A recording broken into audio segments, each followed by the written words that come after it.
नमस्कार मित्रों, मैं धनेश्वर महतो। बिहार के मुख्यमंत्री श्री नीतीश कुमार जी ने उप मुख्यमंत्री सुशील कुमार मोदी ने कि हम सक्षम नहीं हैं बिहार के मजदूरों को लाने में। माननीय नीतीश कुमार जी, सुशील कुमार मोदी जी, आप क्या चीज में सक्षम है? जरा एक चीज का नाम बताएंगे देश की जनता को, बिहार की जनता को। यदि आप सक्षम ही नहीं है तो मुख्यमंत्री बने रहने का आपको कोई अधिकार नहीं है, उप मुख्यमंत्री बने रहने का आपको कोई अधिकार नहीं है। सुशील कुमार मोदी जी, 243 विधायक बिहार के अंदर, और यदि वो चाहें 243 विधायक और 40 सांसद हैं, यदि ये नेता चाहें तो अपने अपने क्षेत्रों के सभी गरीब मजदूरों को हर प्रदेश से ला सकते हैं। बहुत आसान तरीका है, क्योंकि 3 करोड़ रुपया साल का फंडिंग इनको मिलता है विकास के लिए। जरूरत नहीं है अभी विकास की, जरूरत है अभी गरीब मजदूरों को मदद पहुंचाने की, उनको उनके घर तक पहुंचाने की।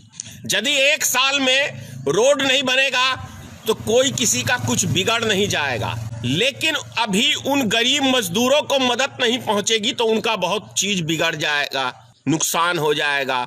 जैसा कि देखने को भी मिला है, बहुत सारे मजदूर भूख से भी तड़प के मर गए हैं। रास्ते में पैदल चल चल के किसी का हार्ट फेल हो गया है, कोई भूख से मर गया है। तो ये जवाबदेही किसकी है? किसके कारण से ये लोग मरे?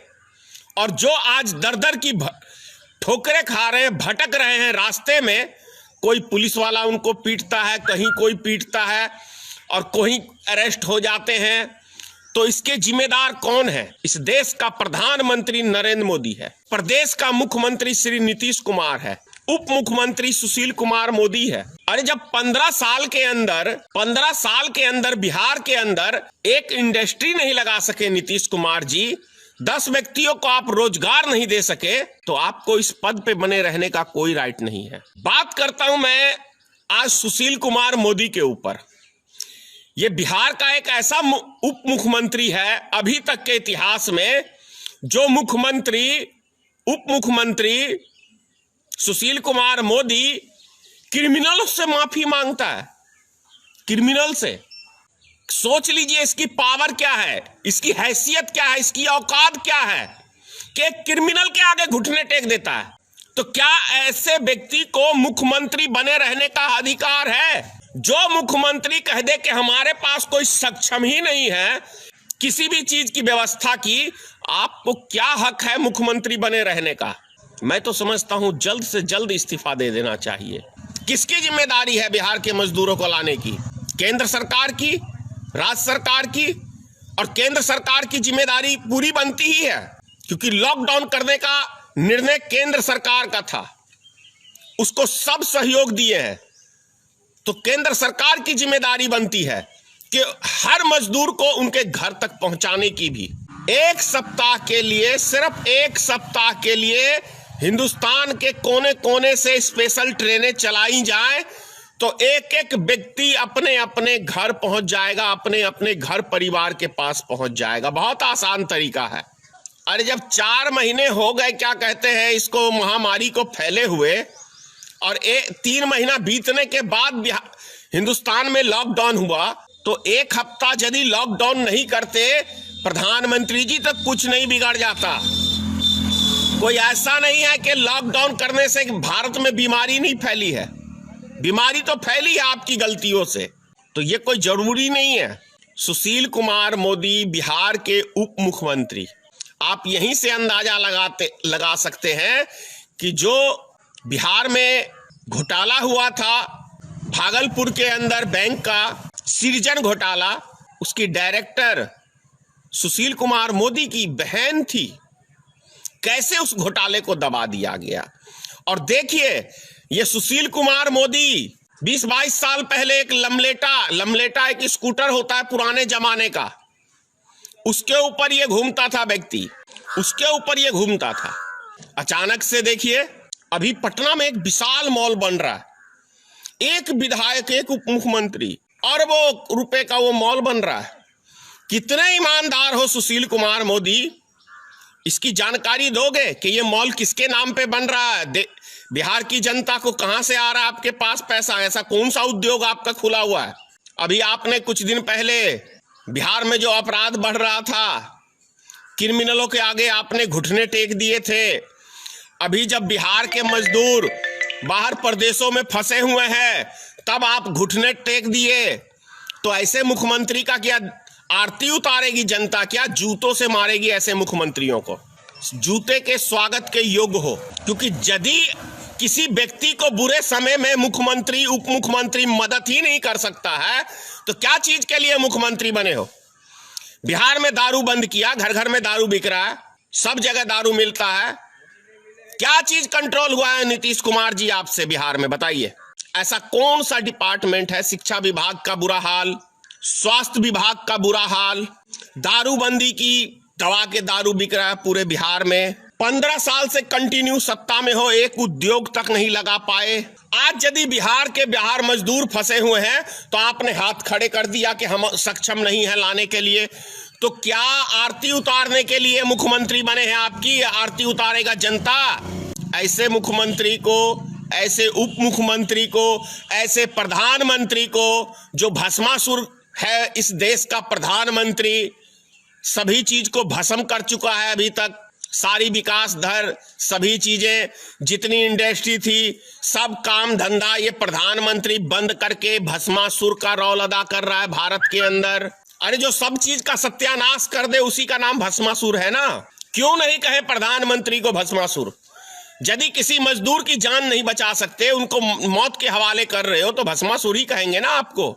लॉकडाउन है पूरे हिंदुस्तान में और प्रधानमंत्री जी मूर्खता की एक बैठक कर रहे हैं, मूर्खता की बैठक।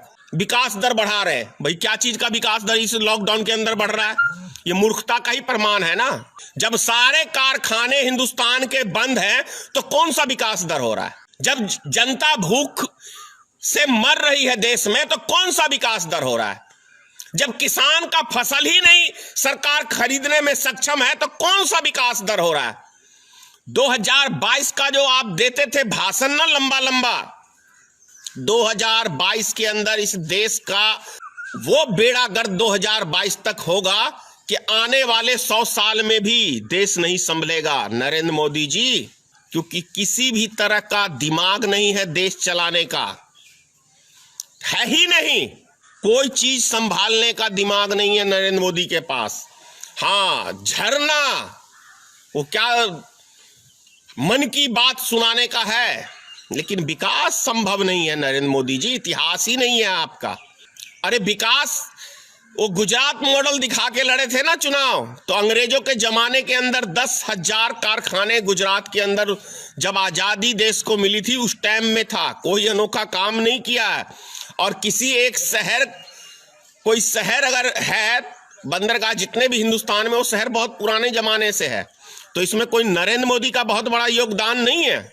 शुरू से विकास रहा है गुजरात के अंदर।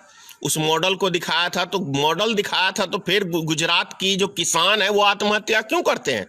यदि गुजरात इतना ही विकासशील प्रदेश है तो सबसे ज्यादा महाराष्ट्र के बाद गुजरात में ही आत्महत्या करते हैं किसान। इसका मतलब है दिक्कत ना। और आज के टाइम के अंदर भी सबसे ज्यादा किसी प्रदेश के ऊपर कर्जा है तो वो गुजरात के ऊपर ही है। तो समझ सकते हैं। और जब इस लॉकडाउन के अंदर आप किसी गरीब मजदूर को उसके घर तक नहीं पहुंचा सकते हैं, माननीय प्रधानमंत्री जी, माननीय सुशील कुमार मोदी जी, माननीय नीतीश कुमार जी, तो पता चलता है कितनी निकम्मी, कितनी बेसहाय ये सरकार है। इस सरकार को 1 मिनट भी बने रहने का कोई अधिकार नहीं है। इस सरकार को तुरंत से तुरंत इस्तीफा दे देना चाहिए। नरेंद्र मोदी को भी, गृह मंत्री अमित शाह को भी, और जो भी इनके मुख्यमंत्री जो कहते हैं कि हमारे से कुछ नहीं संभव है, वो व्यक्तियां इस्तीफा दे दे, छोड़ दे गद्दी। एसी में रहने से देश नहीं चलता है, एयर कंडीशन में बैठने से देश नहीं चलता है। देश चलता है जमीन पे उतर के, सही मास्टर प्लानिंग के तहत। जितने भी हमारे पदाधिकारी हैं उनसे सलाह मशवरा करने के बाद निर्णय लिया जाता है। 10 आदमी जब बैठते हैं तो 10 सवाल होते हैं, 10 उसके अंदर क्वेश्चन होते हैं तब एक क्वेश्चन का सही निचोड़ निकलता है, और 10 का जब राय मशवरे से कोई काम होता है तब वो सटीक काम होता है, तब देश हमारा विकास की ओर जाता है। ऐसा नहीं है कि अचानक से आ गए टीवी के ऊपर मन की बात सुना दिए, मन की बात से किसी का पेट नहीं भर जाएगा और ना ही देश चल जाएगा। 6 साल से नरेंद्र मोदी जी आप सिर्फ देश की जनता को अपने मन की बात बता रहे हैं, लेकिन आपने अभी तक देश की जनता के लिए एक भी काम की बात नहीं की और एक भी धरती के ऊपर काम करके नहीं दिखाया है। आज आपने कहा कि जितने भी हिंदुस्तान के अंदर मजदूर फंसे हुए हैं वो अपने घर को जा सकते हैं, तो उसका इंतजाम कौन करेगा? ये सरकार का जवाबदेही है ना, केंद्र सरकार की जवाबदेही है। 1 हफ्ते के लिए स्पेशल ट्रेनें चलाई जाएं ताकि बिहार के हो या अन्य प्रदेशों के हैं वो मजदूर अपने अपने घरों को लौट सकते हैं। इतना ही कहूंगा। जय हिंद, जय भारतीय मित्र पार्टी।